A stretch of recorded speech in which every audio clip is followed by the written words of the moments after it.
Day and night and day, the living creatures give their praise. To him who lives eternally, they never cease from saying,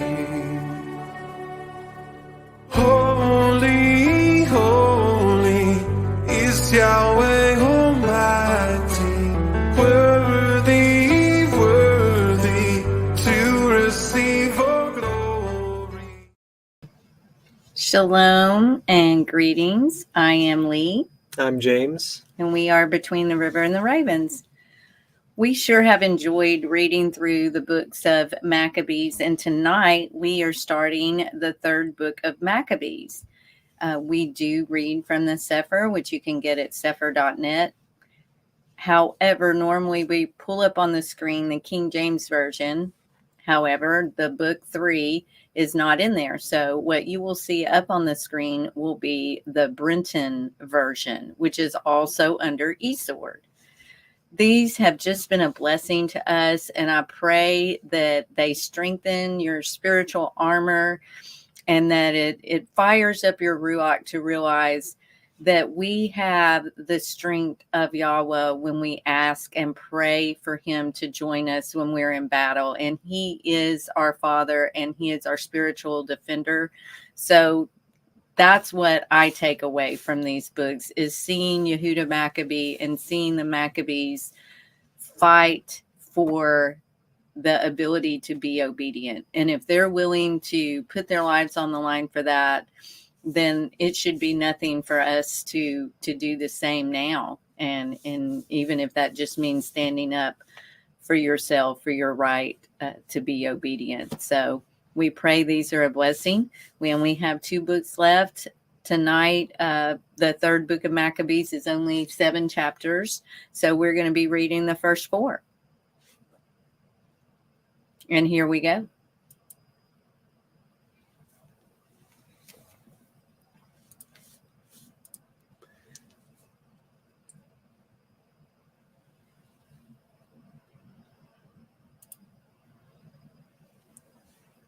Chapter 1. Now Pilapater, on learning from those who came back that Antiochus made himself master of the places which belonged to himself, sent orders to all his footmen and horsemen, took with him his sister Arsinoe, and marched out as far as the parts of Raphia, where Antiochus and his forces encamped. And one Theodotus, intending to carry out his design, took with him the bravest of the armed men who had been before committed to his trust by Ptolemy, and got through at night to the tent of Ptolemy to kill him on his own responsibility, and so to end the war. But Dothius, called the son of Drimulus, by birth a Yahudi, afterward a renegade from the Torah and observances of his country, conveyed Ptolemy away, and made an obscure person lie down in his stead in the tent. It befell this man to receive the fate which was meant for the other. A fierce battle then took place, and the men of Antiochus prevailing. Arsinoe continually went up and down the ranks, and with disheveled hair, with tears and entreaties, begged the soldiers to fight manfully for themselves, their children and women, and promised that if they proved conquerors, she would give them 2 many of gold apiece. It thus fell out that their enemies were defeated in hand-to-hand encounter, and that many of them were taken prisoner.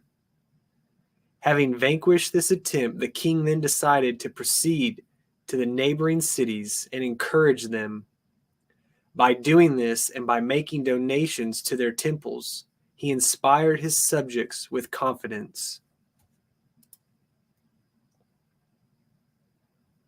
The Yahudim sent some of their council and of their elders to him, the greetings, guest gifts, and congratulations of the past bestowed by them filled him with the greater eagerness to visit their city. Having arrived at Jerusalem, sacrificed and offered thank offerings to Elohim Hagadol, and done whatsoever else was suitable to the sanctity of the place, and encountered the inner court. He was so struck with the magnificence of the place, and so wondered at the orderly arrangements of the temple, that he considered entering the sanctuary itself. And when they told him that this was not permissible, none of the nation, no, nor even the priest in general, but only the supreme high priest of all, and he only once in a year being allowed to go in, he would by no means give way.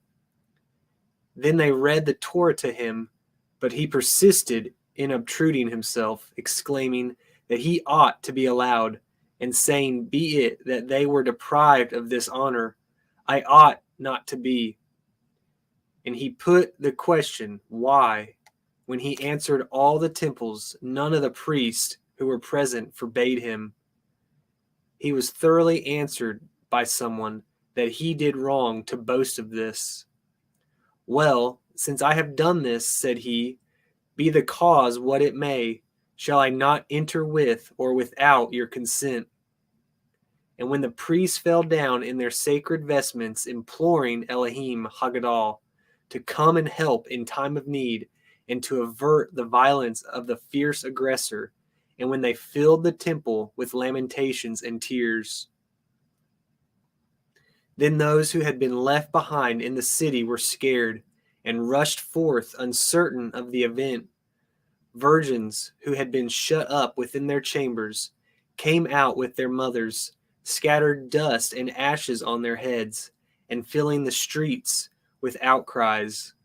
Women but recently separated off left their bridal chambers, left the reserve that befitted them, and ran about the city in a disorderly manner. Newborn babes were deserted by the mothers or nurses who waited upon them, some here, some there, in houses or in fields. These now, with an ardor which could not be checked, swarmed into El Elion's temple. Various were the prayers offered up by those who assembled in this place on account of the unholy attempt of the king. Along with these, there were some of the citizens who took courage and would not submit to his obstinacy and his intention of carrying out his purpose. Calling out to arms and to die bravely in the defense of the Torah of their fathers, they created a great uproar in the place, and were with difficulty brought back by the aged and the elders to the stations of prayer which they had occupied before. During this time the multitude kept on praying. The elders who surrounded the king strove in many ways to divert his haughty mind from the design which he had formed. He, in his hardened mood, insensible to all persuasion, was going onwards with the view of carrying out this design. Yet even his own officers, when they saw this, joined the Yahudim in an appeal to him who has all power to aid in the present crisis, and not wink at such overweening iniquity. Such was the frequency and the vehemence of the cry of an assembled crowd, that indescribable noise ensued. Not the men only, but the very walls and floor seemed to sound forth, all things preferring dissolution rather than to see the place defiled. Chapter 2. Now was it that the high priest Shimon bowed his knees over against the holy place, and spread out his hands in reverent form, and uttered the following supplication. O Yahweh, Yahweh, King of the heavens and ruler of the whole creation, holy among the holy, sole governor, El Shaddai, give ear to us who are oppressed by a wicked and profane one, who exults in his confidence and strength. It is you, the creator of all, Yahuah of the universe, who are a righteous governor and judge all who act with pride and insolence. It was you who did destroy the former workers of unrighteousness, among whom were the Nephilim, who trusted in their strength and hardihood by covering them with a measureless blood. It was you who did make the Sodomim, those workers of exceeding iniquity, men notorious for their vices, an example to after generations, when you did cover them with fire and brimstone. You did make known your power when you caused the bold Pharaoh, the enslaver of your people, to pass through the ordeal of many and diverse inflictions. And you rolled the depths of the sea over him when he made pursuit with chariots and with a multitude of followers, and gave a safe passage to those who put their trust in you, Yahuah of the whole creation. These saw and felt the works of your hands and praised you, El Shaddai. You, O King, when you created the illimitable and measureless earth, did choose out this city. You did make this place sacred to your name. Albeit you need nothing, you did glorify it with your illustrious presence after constructing it to the glory of your great and honorable name. And you did promise out of love to the people of Yasharel that should we fall away from you and become afflicted and then come to this house and pray, you would hear our prayer. Indeed, you are faithful and true. And when you did often aid our fathers when hard pressed and in low estate, and delivered them out of great dangers, see now, Holy King, how through our many and great sins we are borne down and made subject to our enemies, and are become weak and powerless. We, being in this low condition, this bold and profane man seeks to dishonor this your holy place, consecrated out of the earth to the name of your majesty. Your dwelling place, the heaven of heavens, is indeed unapproachable to men. But since it seemed good to you to exhibit your glory among your people, Yasharel, you did sanctify this place. Punish us not by means of the uncleanness of their men, nor chastise us by means of their profanity, lest the torahless ones should boast in their rage and exult in exuberant pride of speech and say, we have trampled upon the holy house, as idolatrous houses are trampled upon. Blot out our iniquities and do away with our errors, and show forth your compassion in this hour. Let your mercies quickly go before us. Grant us peace and cast down, and broken-hearted may praise you with their mouth. At that time, Elohim, who sees all things, who is beyond all holy among the holy, heard that prayer so suitable and scourged the man greatly, uplifted with scorn and insolence, shaking him to and fro as a reed is shaken with the wind. He cast him upon the pavement, powerless, with limbs paralyzed, by a righteous judgment, deprived of the faculty of speech. His friends and bodyguards, beholding the swift recompense which had suddenly overtaken him, struck with exceeding terror and fearing that he would die, speedily removed him. When in course of time he had come to himself, this severe check caused no repentance within him, but he departed with bitter threatening. He proceeded to Mitzrayim, grew worse in wickedness through his before-mentioned companions in wine, who were lost to all goodness, and not satisfied with the countless acts of impiety. His audacity so increased that he raised evil reports there, and many of his friends watching his purpose attentively, joined in furthering his will. His purpose was to indict a public stigma upon our race. Wherefore he erected a pillar at the tower porch and caused the following inscription to be engraved upon it. That entrance to their own temple was to be refused to all of those who would not sacrifice, that all the Yahudim were to be registered among the common people, and that those who resisted were to be forcibly seized and put to death, that those who were thus registered were to be marked on their persons by the ivy leaf symbol of Dionysus, and to be set apart with these limited rights.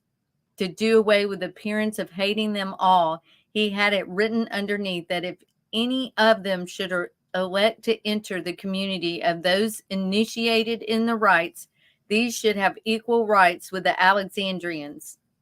Some of those who were over the city, therefore, abhorring any approach to the city of piety, unhesitatingly gave in to the king and expected to derive some great honor from a future connection with him. A nobler ruach, however, prompted the majority to cling to their religious observances, and by paying money that they might live unmolested, these sought to escape the registration. Cheerfully looking forward to future aid, they have abhorred their own apostates, considering them to be national foes and debarring them from the common usages of social intercourse.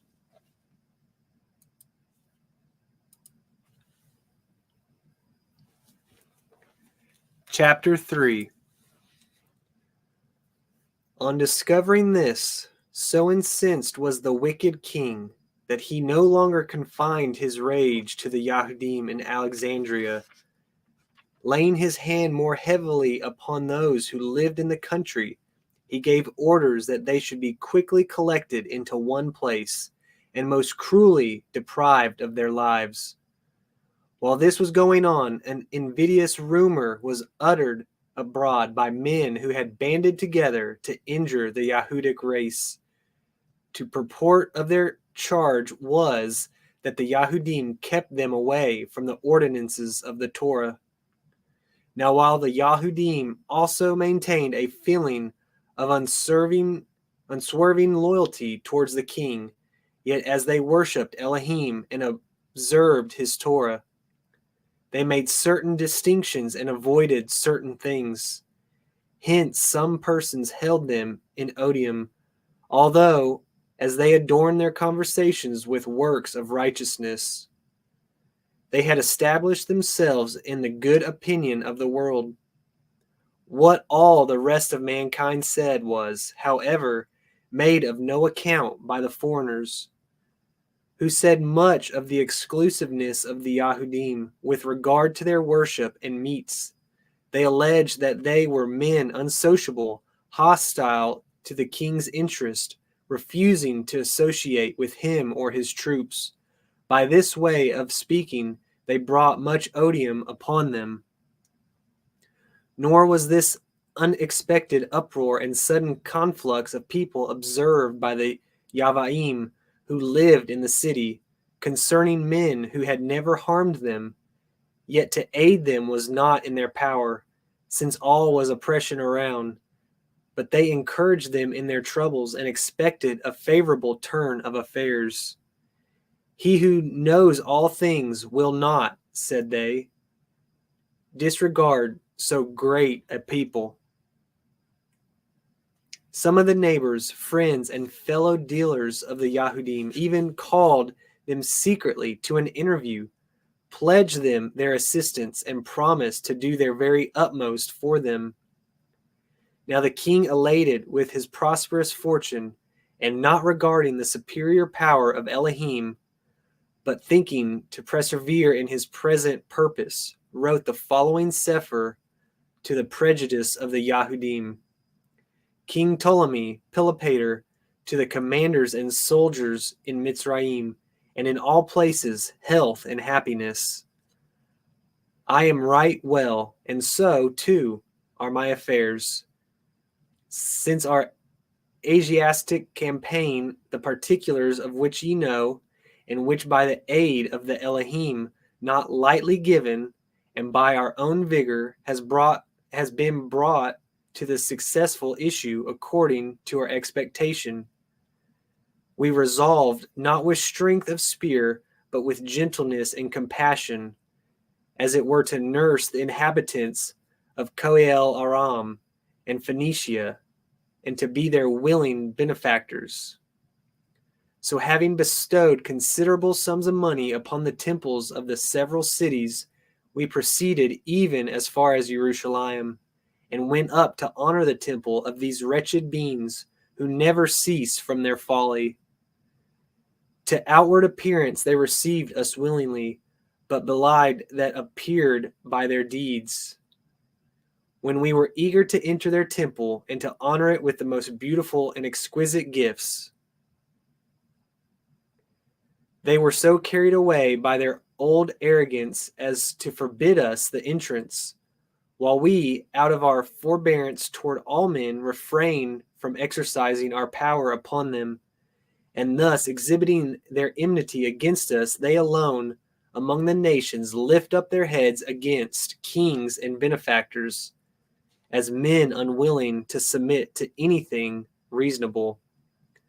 When then, having endeavored to make allowance for the madness of these persons, and on our victorious return treating all people in Mitzrayim courteously, acted in a manner which was befitting, accordingly bearing no ill will against their kinsmen at Jerusalem, but rather remembering our connection with them, and the numerous matters with sincere heart from a remote period entrusted to them, we wish to venture a total alteration of their state by bestowing upon them the rights of citizens of Alexandria, and to admit them to the everlasting rights of our solemnities. All this, however, they have taken in a very different ruach. With their innate malignity, they have spurned the fair offer, and consistently inclining to evil, have rejected the inestimable rights. Not only so, but by using speech and by refraining from speech, they abhor the few among them who are heartily disposed towards us, deeming that their ignoble course of procedure will force us to do away with our reform. Having then received certain proofs that these Yahudim bear us every sort of ill will, we must look forward to the possibility of some sudden tumult among ourselves, when these impious men may turn traitors and barbarous enemies. As soon, therefore, as the contents of this Cepher become known to you, in that same hour we order those Yahudim who dwell among us, with women and children, to be sent to us, vilified and abused, in chains of iron, to undergo a death cruel and ignominious, suitable to men disaffected. For by the punishment of them in one body we perceive that we have found the only means of establishing our affairs for the future on a firm and satisfactory basis. Whosoever shall shield a Yahudi, whether it be old man, child, or suckling, shall with his whole house be tortured to death. Whosoever shall inform against the Yahudim, besides receiving the property of the person charged, shall be presented with 2,000 drachma from the royal treasury, shall be made free, and shall be crowned. Whatever place shall shelter a Yahudi, shall, when he is hunted forth, be put under the ban of fire, and be forever rendered useless to every living being for all time to come. Such was the purport of the king's Cepher. Chapter 4. Whenever this decree was received, the people kept up a revelry of joy and shouting, as if their long pent-up hardened hatred were now to show itself openly. The Yahudim suffered great throes of sorrow and wept much, while their hearts, all things around being lamentable, were set on fire as they bewailed the sudden destruction which was decreed against them. What home or city or place at all inhabited, or what streets were there which their condition did not fill with wailing and lamentation? They were sent out unanimously by the generals in the several cities with such stern and pitiless feeling that the exceptional nature of the infliction moved even some of their enemies. These, influenced by sentiments of common man and reflecting upon the uncertain issues of life, shed tears at their miserable expulsion. A multitude of aged, gray-haired old men were driven along with halting, bending feet, urged onward by the impulse of a violent, shameless force to quick speed. Girls who had entered the bridal chamber quite lately to enjoy the partnership of marriage exchanged pleasure for misery, and with dust scattered upon their myrrh anointed heads, were hurried along unveiled, and in the midst of outlandish insults set up with one accord a lamentable cry in lieu of the marriage hymn. Bound and exposed to public gaze, they were hurried violently on board ships. The men of these, in the prime of their youthful vigor, instead of crowns, wore halters round their necks. Instead of feasting in youthful jollity, spent the rest of their nuptial days in wailings and saw only Sheol at hand. They were dragged along by unyielding chains like wild beasts. Of these, some had their necks thrust into the benches or the trowels, while the feet of others were enclosed in hard fetters. The planks of the deck above them barred out the light and shut out the day on every side, so that they might be treated like traitors during the whole voyage. They were conveyed accordingly in this vessel, and at the end of it arrived at Shadia. The king had ordered them to be cast into the vast hippodrome, which was built in front of the city. This place was well adapted by its situation to expose them to the gaze of all comers into the city and of those who went from the city into the country. Thus they could hold no communication with his forces, nay, were deemed unworthy of any civilized accommodation. When this was done, the king, hearing that their brethren in the city often went out and lamented the melancholy distress of these victims, was full of rage and commanded that they should be carefully subjected to the same and not one whit milder treatment. The whole nation was now to be registered. Every individual was to be specified by name, not for that hard servitude or labor which we have a little before mentioned, but that he might be exposed them to the before mentioned tortures, and finally, in the short space of a day, might extirpate them by his cruelties.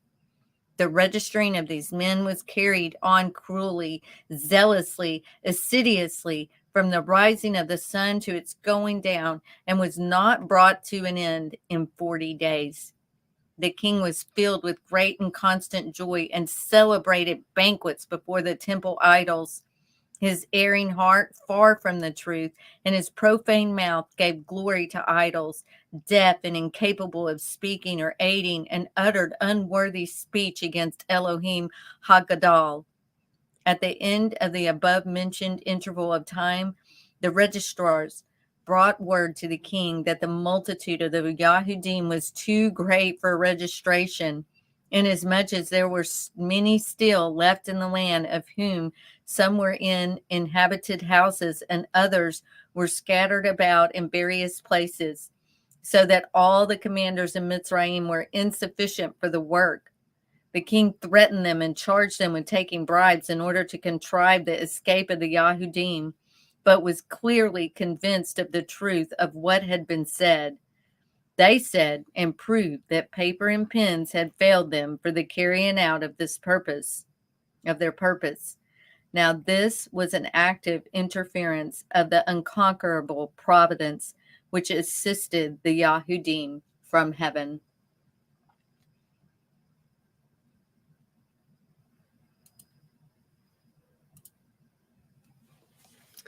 All right, that concludes our reading of the third book, chapters 1 through 4. We will see you tomorrow evening to finish that up. Hope you have a wonderful evening. Shalom. Shalom. Day and night and day, the living creatures give their praise to Him who